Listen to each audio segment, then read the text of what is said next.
Olá, boa tarde! E estamos de volta, gente!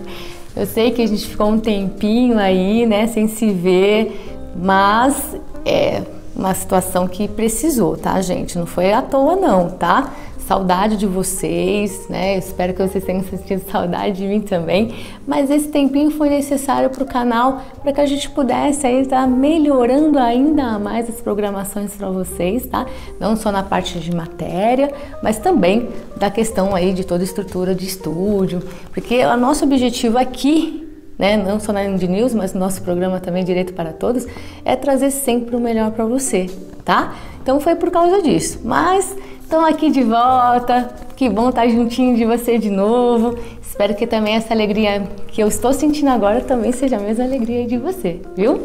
Bem, mas, né, vamos começar aqui para que interessa, porque o nosso programa é curtinho, então a gente não dá para bater aquele papo gostoso que eu sempre gosto de bater com você.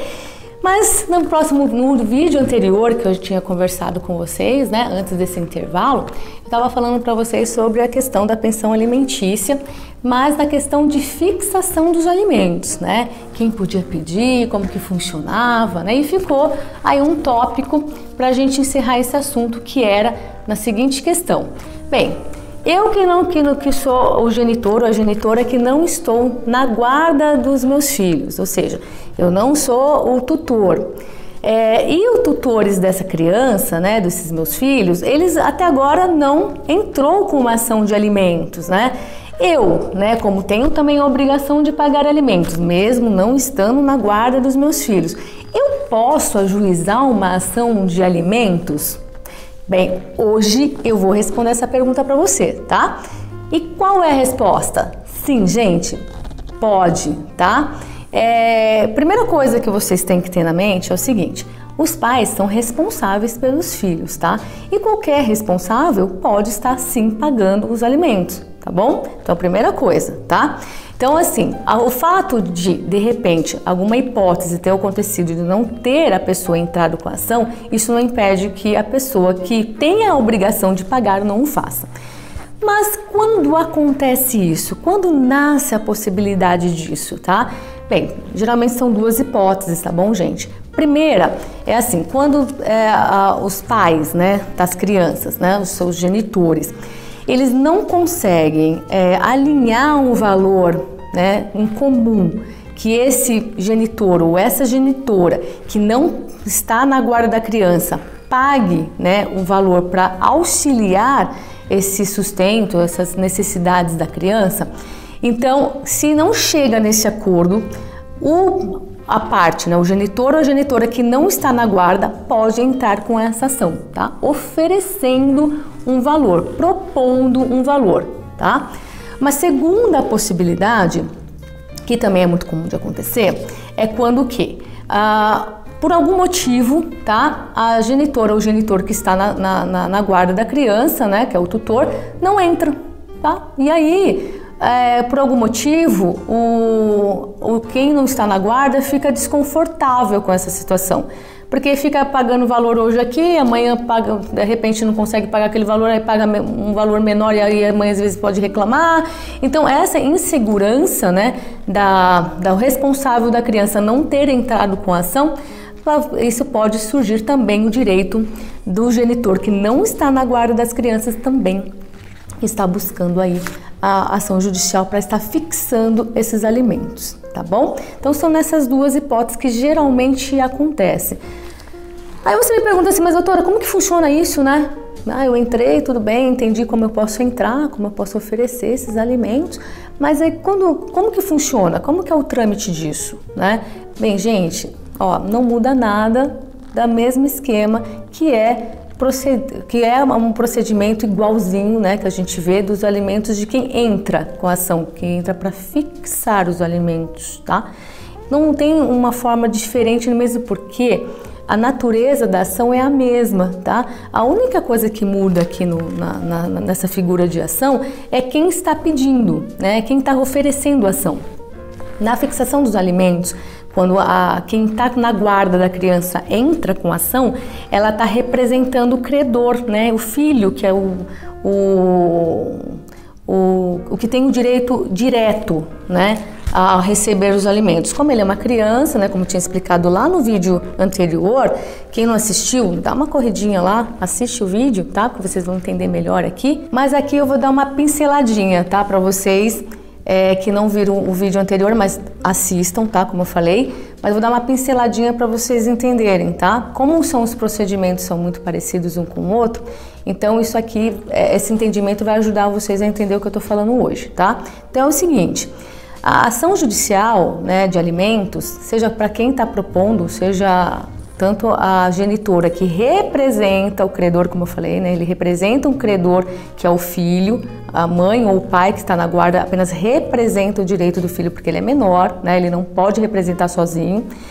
É a mesma coisa em relação ao pai, tá? O pai, ele tem a obrigação de pagar, ou a mãe, né, tem a obrigação de pagar que não está na guarda. Então, como responsável, ele também pode oferecer esse crédito de direito que tem o seu filho de receber, ele pode estar sim oferecendo dentro de uma ação, tá? É que a primeira ação, quem impulsiona é o credor, tá? E nessa ação que eu estou falando hoje para vocês, que é ofertar os alimentos, né? Quem propõe, quem encabeça é quem deve, tá? Um é o credor e o outro é quem deve, tá? Que entra com a ação. Ambos têm o direito de entrar com a ação, tá? E como que funciona o raciocínio, né? Ah, mas como que fixa o valor, né? Já que ele está propondo um valor, ofertando um valor que de repente, que para a criança é pouco, porque ele ou ela estava pagando um valor que o tutor acha insuficiente, né? Por ele estar propondo, ofertando esse valor, é sinal que o juiz vai aceitar esse valor porque ele entrou primeiro com a ação ofertando? Não, gente, não é porque ele entrou com uma ação judicial falando o valor que ele está propondo de pagar que esse valor vai ser acolhido pelo juiz de pronto, tá? Não é assim. Da mesma forma como na ação de alimentos de quem propõe é o credor, que é a criança representado pela mãe ou pelo pai, que é o seu tutor, tem que comprovar a necessidade, possibilidade e proporcionalidade, né, daquele valor que está sendo pedido para ser fixado, tá bom? A mesma regrinha a gente vai ter aqui também para quem está oferecendo o valor de alimentos. Então, por mais que o pai ou a mãe que não está na guarda ofereça um valor, o juiz ele não vai fugir desse trinômio, tá? Que seria possibilidade, né? Que é a possibilidade o quê? A possibilidade financeira, né? Daquela pessoa que está ofertando, né? Quanto ela ganha financeiramente e quanto que vai sair desse valor que ele ganha ou que ela ganha para estar auxiliando o filho. A necessidade dessa criança ou desse adolescente, né, se nesse valor da possibilidade que ele tem, a necessidade está ali em meio equiparado a esse valor, né, que vai ser aí futuramente colocado pelo juiz dentro do que ele ganha, tá bom? E a proporcionalidade desses dois, tem que ser proporcional, né, tem que ter um equilíbrio, tá bom? Então, tanto na ação de quem propõe quanto de quem oferece, a regra de analisar, né, da fixação desses alimentos vai ser a mesma, tá bom? É os mesmos critérios, ok? Só para vocês entenderem, tá bom?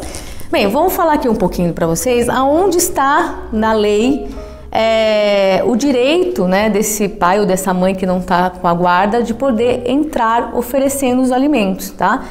Esse dispositivo legal, ele está previsto dentro da lei dos alimentos, tá?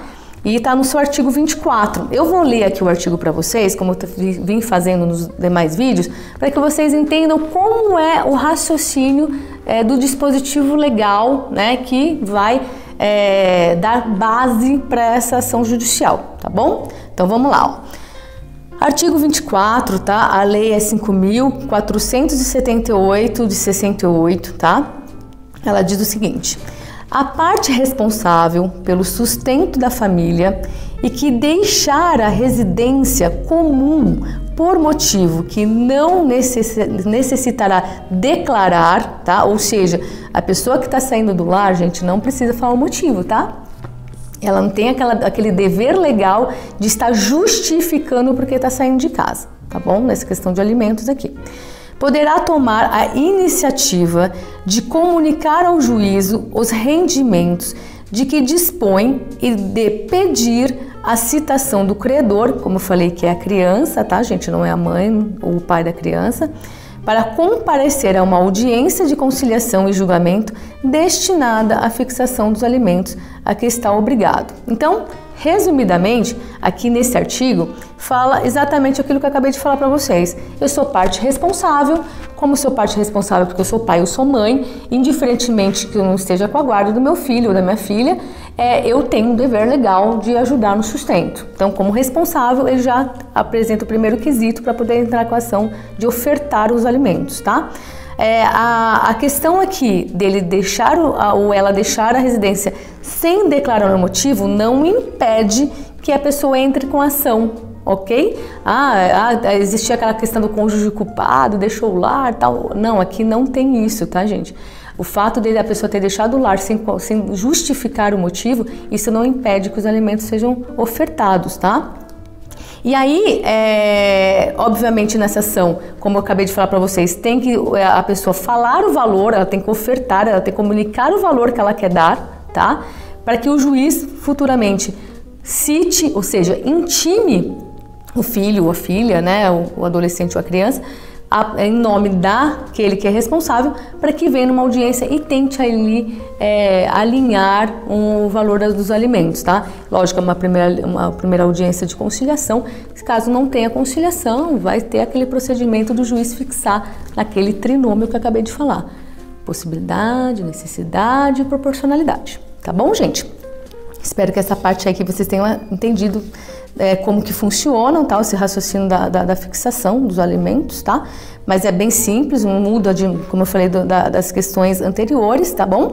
Bem, aqui eu vou falar alguns pontos para vocês do que é necessário, tá? Quais são as condições, os pontos necessários aqui para uma ação, estruturar uma ação, tá? Quais os pontos que eu tenho que ter para que estruture uma ação de oferta de alimentos, tá bom?